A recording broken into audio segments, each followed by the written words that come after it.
And here we go. Daybreak is the second map. It is Zerg versus Protoss. It is Avenge against Bumblebee. To the top right of the map, in the red color, we have our player from Team Xenex. It is Avenge. And his opponent starting to the bottom left, former known as Terius, now known as Bumblebee. He's playing for Team Prime. And he lost the first map, he lost Metropolis. Now he's up against his opponent on Daybreak. And Daybreak is a little bit similar in regards to what we can expect in the early stages of the game. The Protoss player going to take his second base as soon as possible. We already have the pylon at the bottom of the ramp, and at the same time we will probably see Bumblebee go for for the oversupply now, 11 of 10. He will go for 3 bases. That's what we usually see. And he is sending out one drone just to... Ooh, he's actually scouting for some kind of proxy build and hiding the drone at the top right corner. Is he going to throw down a 15 hatch? There comes the probe, he hides the drone. And usually we see 3 bases coming up, but this is going to be quite interesting. He knows that the probe is in his main base and now he's moving out. Let's see what he's going to do. He is in a position where he can use a hatch very soon. Is he really going for a hatch first? That would be a little bit surprising. We have the probe still going strong, trying to spot whatever's happening. And here's the 300 minerals and the hatch. Interesting. Going for the hatch first. I haven't seen this in a while, especially given the fact that we can expect that he has to know there's a forge first. So will we see the cannons? Will we see the pylon and the cannons? Is he going for the cannon pressure? That's obviously what Bumblebee is kind of afraid of, or at least aware of. He sends the drone out immediately, tries to pressure the probe, tries to force it back. We have an overlord in position as well. He's trying to go for a little bit more of a greedy build, and I kind of like it. I actually kind of like it. He hit the drone, did a really good job. So let's see if he's successful with it. We have the Nexus now being built by Avenge. That's all the minerals that he had. And yeah, job well done by Bumblebee. He was able to pull it off. He was able to go for the hatch first against his opponent. He was not punished for it, as he had a drone everywhere. He had the drone following the probe immediately. But nonetheless, we can expect a third base to be built by Bumblebee, not in the near future, because, well, let's face it, the Protoss player will be able to get a second base very without a problem at all. The distances between Daybreak just work in favor of a kind of, not a really greedy play, but a expansion play. So that's exactly what we are going to see. And from this point on, the Zerg player is obviously in a position where he wants to take the third base in order to get ahead in his economy. And this is exactly what's going to happen. We will have the third base for Bumblebee. And then the question remains, what will Avenge do to punish the third? What will he do to take down the third base of his opponent? Is he going to go for some kind of gateway pressure? Will we see the Blink Star goes with +2 attack? Or what is the plan of Avenge to win this game? We have now the third base being built. Just a few seconds already. The one Zergling is trying to chase away the probe. No gas just yet for Bumblebee. It's also a little bit of a standard that we've seen quite a while. And for quite a while now, that we have very late gas on Daybreak. And finally the probe dies, and there should be a hatch there. Yep, there it is, within just a few seconds. So 3 base for the Zerg, and we have the cybernetics core done for our Protoss player. Avenge with the first sentries, and double gas already being taken. Let's have a quick look in the main base. He is on 2 gas already. There's no pile in the main base. We only have 1 overlord hovering at the expansion. There's no second overlord. One of them is just trying to get into position. It's a little bit late. Zerglings everywhere just trying to spot probes, and one of them was already successful. It was able to spot one that tried to hide at the bottom right of the map. So very nice scouting by Bumblebee so far. The Prime player with a really good job. We have additional queens now being produced, and already the creep being spread from the second to the third base. It's pretty important if you deal with a Stargate play, for example. So you should always try to make sure that those 2 bases are connected, just in case you need to walk with one of your queens from the second to the third. And there is the Stargate. Wow, nice. Avenge with the Stargate. And I have to admit that I'm a little bit surprised by the Stargate follow-up. Oh, but he's going for the double Stargate. All right. I was going to say that I'm a little bit surprised that he's going for one Stargate, because that's just a build that has been around for quite a while, and by now Zerg players figured out how to deal with it. But double Stargate pressure is something completely different. If you don't prepare for a double Stargate early enough, then you are in for a lot of trouble. So let's see if the Overlord is able to spot it. That's the one thing that is really important, because if the double Stargate completes and Avenge plays it safe, just waits until he has a couple of units in his main base, then I have the feeling that Bumblebee will lose too much of his economy. And here we go. There's the Overlord. Overlord has been spotted. Is he able to take it down before it reaches the Stargates? I don't think so.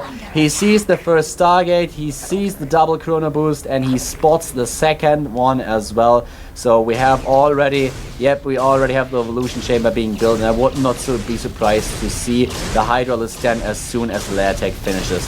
The Overlord is dead, and he should attack right away, try to kill as many Overlords as possible. They are retreating everywhere. The Overlords are trying to get back into the main base, and so they should. They will be in a really bad position. 2 of them are already dead. And wow, he is not building any additional units out of the Stargates. Nice. He saw that his opponent scouted it, and he's like, okay, well, it was worth a try, but you know what? If you just spotted it, I will just not produce any additional units. You can overextend to your Spore Crawlers, you can try to defend against my play, but I will just follow it up with Gateway units, and let's see how you deal with this. We have 5 Queens. Bumblebee immediately started to build a bunch of Queens, and the two Phoenixes are on their way already. And there are 6 gates being produced, plus 1 attack is about to be done. And interestingly enough, we only have the Spore Crawlers. There are no Hydras, no Hydra Gen, nothing like it. And he's getting the speed for the Overlords, and so he should. It's always a good thing to have the Overlord speed if there are Phoenixes around, because you can just retreat a little bit safer. He's not committed to this double Stargate, which is kind of cool. 5 Spore Crawlers have been built, a lot, but in the end... Well, are there actually 5? Yes, there are. This is a little bit of a mind game right here. This I kind of like it. It's pretty cool. So a little bit of meta game going on between these 2 players. A lot of roaches being produced right now. Let's have a quick look at the production. At the unit tab. 46 to 63 harvesters. We have only 2 roaches. He's building more of them right now, obviously, but 8 sentries already, getting energy for the force fields. And 2 Phoenixes still en route, trying to catch a couple of Overlords out of position. And Bumblebee is preparing for a Gateway attack, and the Gateway attack is indeed going to happen. Here they are, the sentries and the Stalkers as well. Force fields being thrown down. He's losing a lot of sentries. Very nice job so far by Bumblebee. His Burrow upgrade is done. This Gateway attack won't accumulate to anything. Bumblebee was not fooled by his opponent, and he is just making sure that this Gateway attack is failing hard. We have him taking down his opponent's unit, just making sure that he can deal a little bit more damage to the sentries. The final 3 force fields save the retreat for Avenge. He is 50 supply behind already, and this is brutal, because transitioning into something else than Stargate units is going to be very, very hard for him now. In total, we have 4 Phoenixes, as Avenge at least built additional 2 Phoenixes, but I have to say that this is going to be brutal. The cannon is being attacked. Yep, and there is no detection anymore. Wow, this is so well done by Bumblebee. Obviously, there is the robotics facility, but he needs the observer. He needs an observer. The forge is gone. He can attack every single unit that he needs to. We have one Void Ray being built, but still no observer, and he's making good use of his. He's making good use of his burrow. Do we have an observer? No, we don't. Do we? No. There. Finally, we have an observer being built. 2 of them. The Phoenixes are helping out as well, but the 4th base is being taken by Bumblebee now. And here is the Burrow movement finally done. He killed a lot. He also killed the Cybernetics Core. Therefore, no additional Stalkers for Avenge. Avenge is just pressured, and he is crumbling. He is really crumbling. He's still on 2 bases against 3. The 4th base will be done very, very soon. And now we have Bumblebee following it up, not only with the +1 attack upgrade, but at the same time, he's getting the Infestation Pit. Once again, the attack at the front. The Phoenix is doing a really, really good job. In total, there are still 4 of them using the Graviton Beam, and now with the Observer out on the field, there's just not much that Bumblebee can do to save his units.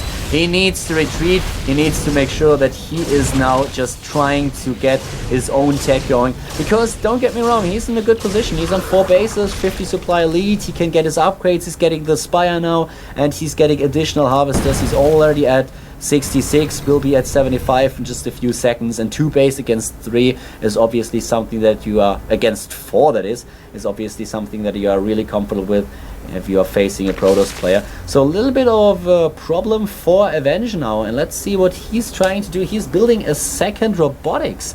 He's going for a double robotics facility, and at the same time now going for the Twilight Council. So he is building Immortals, he's building a lot of them, and trying to make sure that the Gateway Immortal composition is something that he can pull off. Here are the 2 first pylons being built. He needs to get a 3rd base, obviously, and still a bunch of Phoenixes. It's kind of funny to see those Phoenixes. It's still the initial 4 that he built. A lot of pre-tumors being used now. Let's have a quick look at the harvester count, 72. He's getting 6 infestors now. Pathogen Glance already halfway done. Bumblebee in a commanding lead now. Very nice position for him to be in. But the one thing that Avenge is doing now, he's kind of... It's not really faking expansion. He's probably trying to throw down a Nexus very soon, but at the same time he's just accumulating a force that will be able to contest the army of Bumblebee, who's taking to Hive now. 108 army supply against 87, and more roaches being built. We have +2 attack upgrade, +1 armors being researched. He's going for the 2nd evolution chamber now. And here's the attack. The attack by Avenge. Infestors are out. There are the fungals. He's fungling now with all he has. Needs to be careful with his infestors. So he's losing way too many of them. Most of the infestors are already gone. But there's a huge army for Bumblebee. He's taking down his opponents. Immortals, and the Stalkers just don't hold a candle to the roach numbers of Bumblebee. This is looking brutal. Another Immortal dies. 160 supply against 72. Still on 4 bases, getting a 5th. Bumblebee is in a beautiful position to end this game. No 3rd base for Avenge. He's still on 2 bases, and he just can't sustain the numbers that he needs to take on Bumblebee's forces. 178 supply against 76.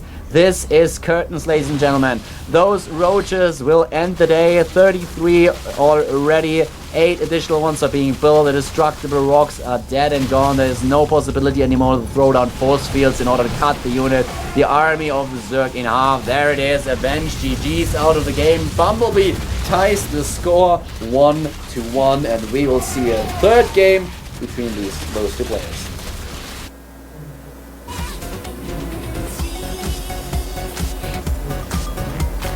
Alright guys, so that was actually really well done, I have to say. And Avenge with a little bit of a problem. His double Stargate opening was scouted, and he decided to follow it up with gateway pressure. But Bumblebee didn't fall for it. He did not fall for it. He was like, okay, well, listen up, I'm just relying on my queens and my spore crawlers. I'm not trying to transition into anything, and I will prepare for a gateway army nonetheless. I saw that you are going for the +1 attack upgrade, so I'm pretty sure that you are going for at least a couple of ground units. And that's exactly what saved him the game. And after this, he attacked, denied the 3rd base. Beautiful position to be in, being in 4 bases against 2.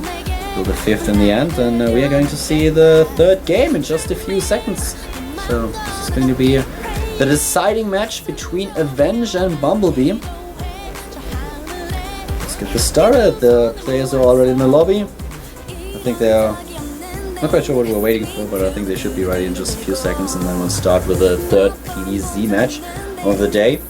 Once again, I want to point out to you, to all of you just tuned in, that you can run 2 instances of the GOM player. If you are watching this stream, just press F9, that will open the preference menu, and there's a checkbox allow multiple instances of the GOM player to run.